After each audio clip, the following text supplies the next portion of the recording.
Chers amis, mes bien-aimés frères et sœurs en Christ, c'est frère Franck qui vous parle depuis le centre missionnaire de Krefeld en Allemagne. C'est toujours un privilège spécial pour moi d'être en contact avec vous par le moyen de la télévision.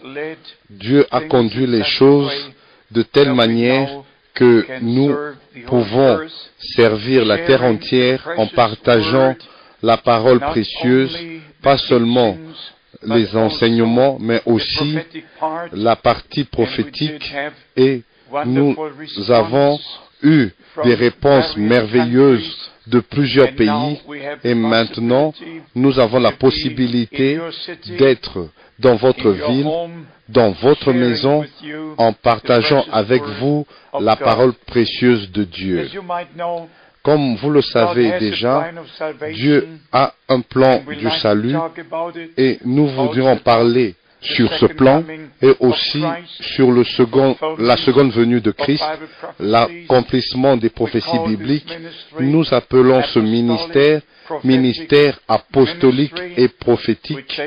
Nous prenons l'Ancien et le Nouveau Testament et nous montrons ce que Dieu a promis et aussi comment les promesses se sont accomplies dans le Nouveau Testament. Allons au commencement du Nouveau Testament. Quand notre Seigneur fut né, il est venu dans ce monde et nous voyons ce ministère, ses souffrances, sa mort, sa résurrection, son ascension au ciel, et nous trouvons la promesse dans Jean au chapitre 14, « Je m'en vais vous préparer une place et je reviendrai vous prendre afin que vous soyez là où moi je suis. » Alors, le temps est arrivé quand ces choses qui ont été prédites et promises ont pris place, et avant que Christ revienne, il doit avoir un temps de préparation, un temps d'appel à sortir, le temps où toutes choses sont restaurées telles que c'était au commencement. Si vous lisez dans les lettres de Jean l'apôtre, il dit dans le premier chapitre, dans 1 Jean, chapitre 1, verset 1, ce qui était dès le commencement.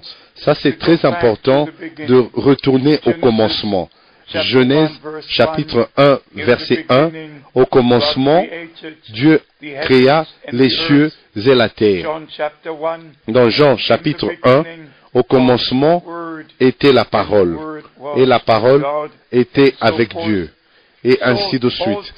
Alors, toutes choses ont eu un commencement. L'Église, le Nouveau Testament a eu un commencement, et aussi le temps de la grâce aura aussi une fin.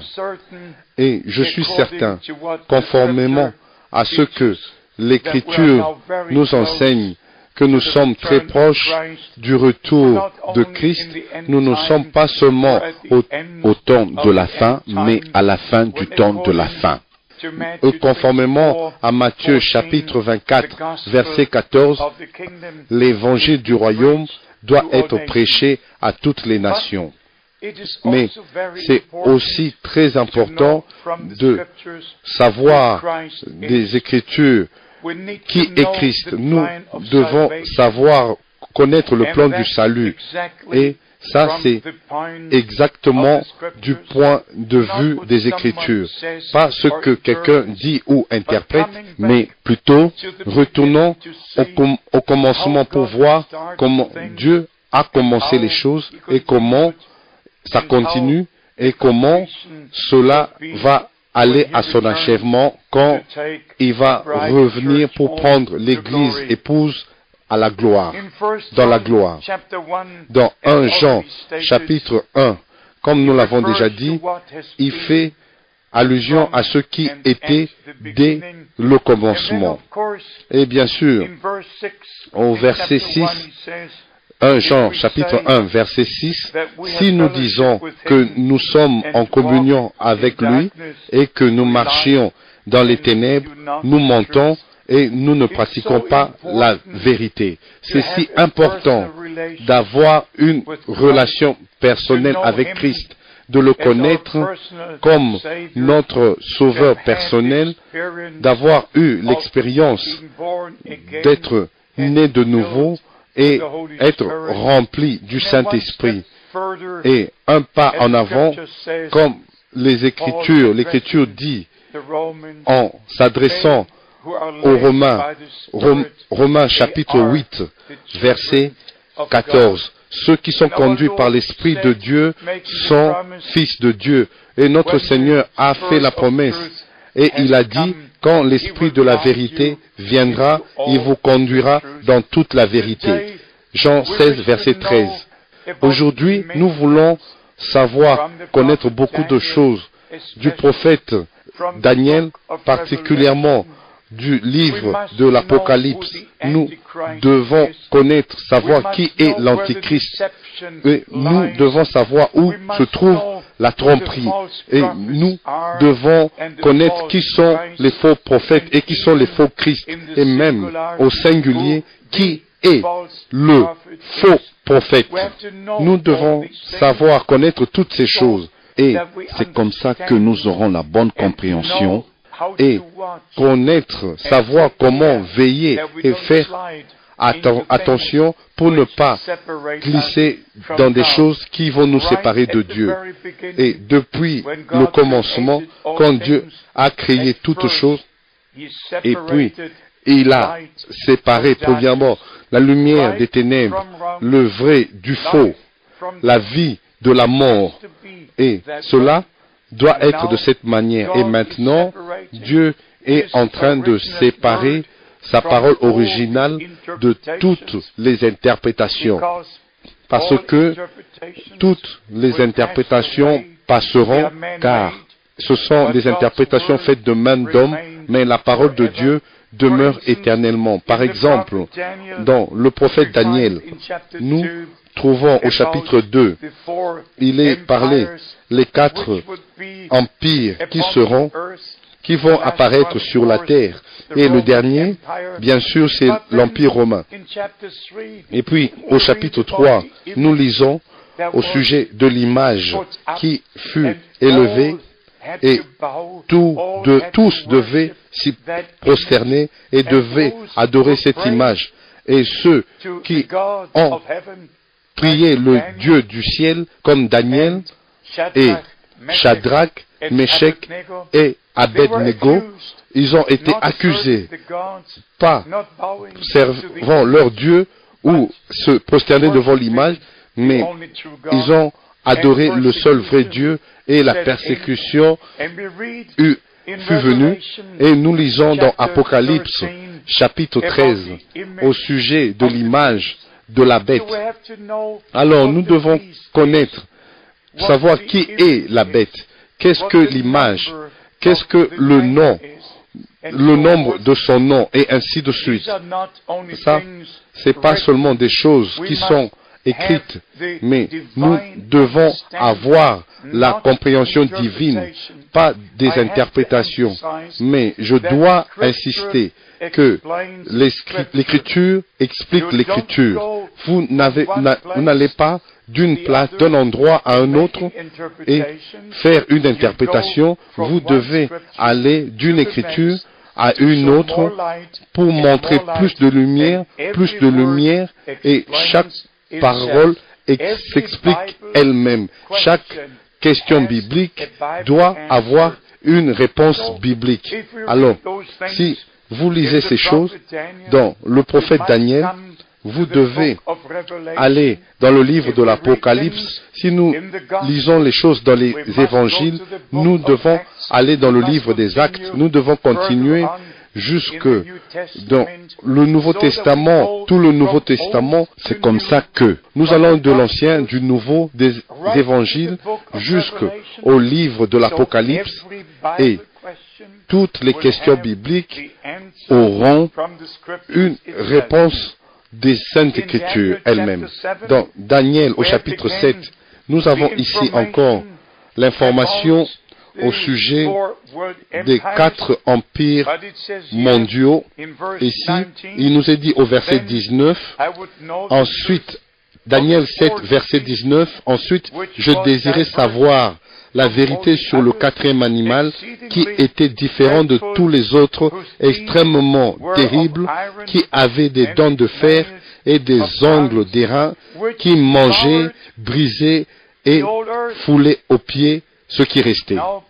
Maintenant, mes chers amis, vous pouvez lire dans le prophète Daniel vous-même et au verset 23, Daniel 7, verset 23, il me parla ainsi, le 4e animal, c'est un 4e royaume qui existera sur la terre, différent de tous les royaumes, et qui dévorera toute la terre, la foulera et la brisera. Daniel 7, verset 23. Au verset 25, nous lisons, « Il prononcera des paroles contre le Très-Haut. » Question numéro 1. Qui est celui-là, celui-ci, dont on parle ici, qui prononcera des paroles contre le Très-Haut dans ce contexte? Et lui, il prononcera des paroles contre le Très-Haut. Daniel 7, verset 25. Et il opprimera les saints du Très-Haut. Et il espérera changer les temps et la loi. Et les saints seront livrés entre ses mains pendant un temps, des temps et la moitié d'un temps. Et déjà ici, il parle des 3 ans et demi, des 3 années et demie où la dernière persécution va avoir lieu, qui viendra sur les Juifs en ce temps-là. Ici, il est dit, au verset 27, dans Daniel 7, verset 27, que le Dieu du ciel, des cieux, va établir son règne. Et au verset 27, et encore, il demande, qui est cet homme dont il est parlé ici?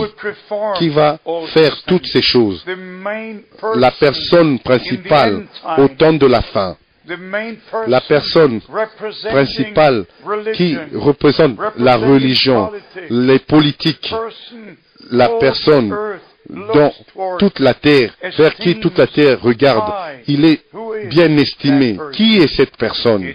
Il est dit ici, dans le livre du prophète Daniel, au chapitre 8, à partir du verset 17, Daniel 8, verset 17, il vint alors près du lieu où j'étais, et à son approche, je fus effrayé, et je tombai sur ma face. Il est parlé ici au sujet de Gabriel qui vient à Daniel pour lui donner la compréhension divine de ce qu'il venait de voir, par une des explications, mais la révélation divine des choses qui lui ont été montrées. Lui, le prophète, Daniel. Et il dit encore plus loin, dans Daniel chapitre 8, verset 24 et verset 25, sa puissance s'accroîtra, mais non par sa propre force. Il fera d'incroyables ravages. Il réussira dans ses entreprises. Il détruira les puissants et le peuple des saints.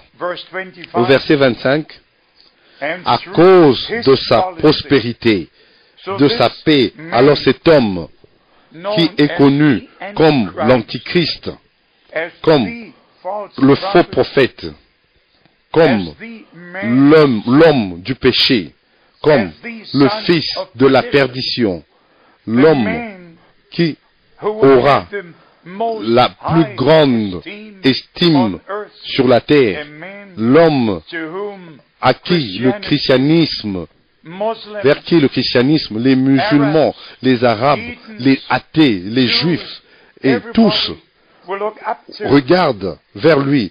Cet homme principal au temps de la fin ne sera pas un quelconque président américain ou un président russe.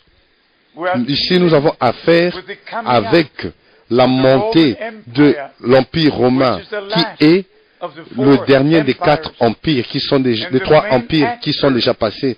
Et l'acteur principal doit être une partie de l'empire romain qui retourne, qui reprend de nouveau la puissance sur la terre. Ici, il est dit, jusqu'au verset 25, Daniel 8, verset 25, à cause de sa prospérité et du succès de ses ruses, il aura de l'arrogance dans le cœur. Il aura de l'arrogance dans le cœur. Il fera périr beaucoup d'hommes qui vivaient paisiblement. D'habitude, les choses sont détruites par la guerre, mais cet homme, c'est un homme de paix. Toutes les Nations Unies, les États-Unis et d'autres nations se combattent pour détruire, mais cet homme, par la paix, il va détruire plusieurs. Où est la connexion de cela avec le Nouveau Testament? Je vais vous le lire. Dans 1 Thessaloniciens, il parle du jour du Seigneur qui viendra comme un voleur dans la nuit. Et ici, il est montré de la sainte parole de Dieu elle-même que vraiment à la fin, la paix sera déclarée. Ici, il est dit dans 1 Thessaloniciens chapitre 5, à partir du verset 1. Pour ce qui est des temps et des moments, vous n'avez pas besoin, frères, qu'on vous en écrive. Verset 2. Quand le Seigneur parle du temps de la fin et des signes et des choses qu'il a prédites, il a dit, quand vous verrez toutes ces choses, redressez-vous, levez vos têtes, car votre rédemption est proche, parce que votre délivrance approche. Luc 21, verset 28. Mais le jour et l'heure, personne ne connaît, mais nous reconnaissons que le temps est proche, mais nous ne connaissons pas le jour ni l'heure. Ici, il est dit, 1 Thessaloniciens, chapitre 5, verset 2, car vous savez bien vous-même que le jour du Seigneur viendra comme un voleur dans la nuit. Ici vient l'écriture clé. Quand les hommes diront paix et sûreté, alors une ruine soudaine les surprendra, comme des douleurs de l'enfantement surprennent la femme enceinte et ils n'échapperont point. Maintenant, ces choses sont en développement maintenant. Toutes les guerres qui ont eu lieu et qui continuent encore, tous les soulèvements, toutes les catastrophes, la terre entière est en ébullition et en tumulte.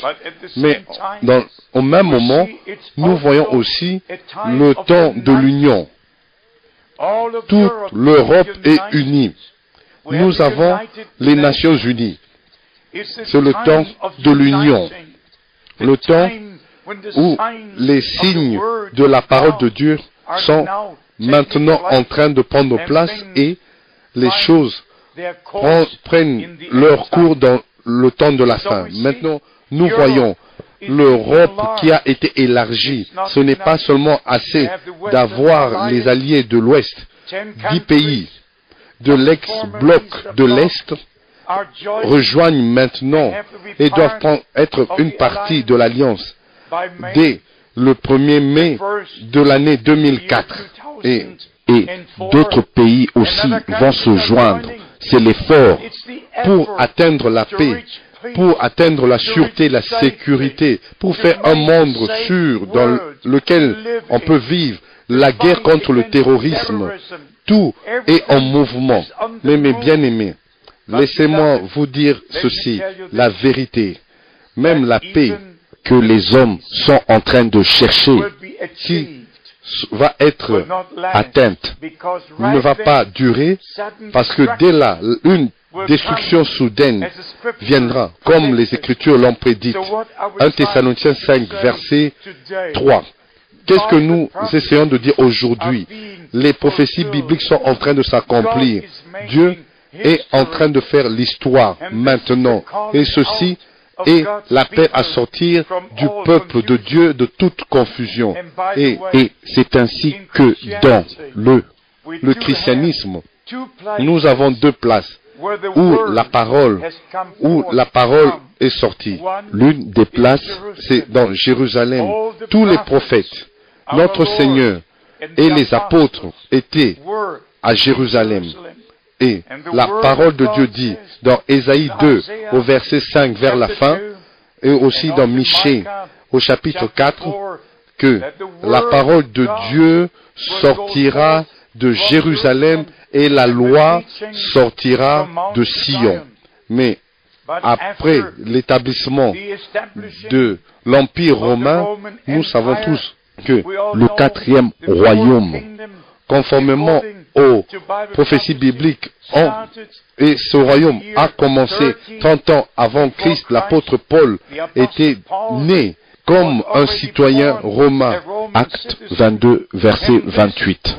Et cet empire romain qui revit de nouveau, et nous devons comprendre que ça sera la dernière puissance mondiale, et tous les autres royaumes devront se soumettre dans le commerce, dans la politique, dans la religion.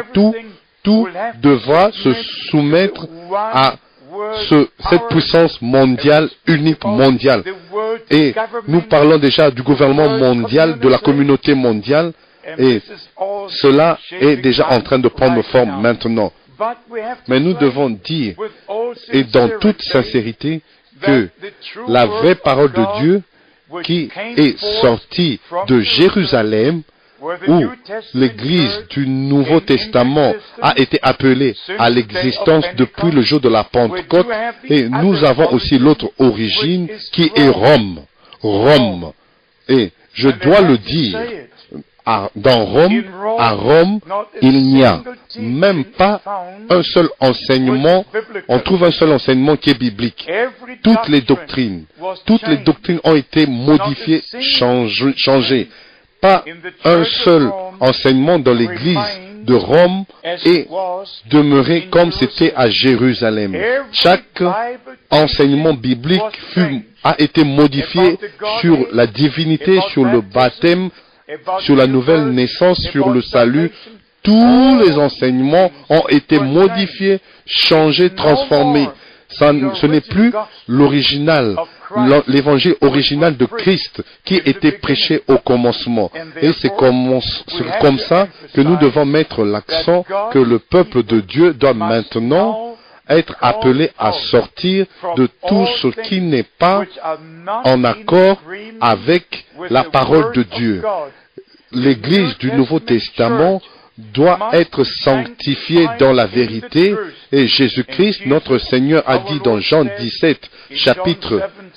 chapitre 17, verset 17, « Sanctifie-les dans ta vérité.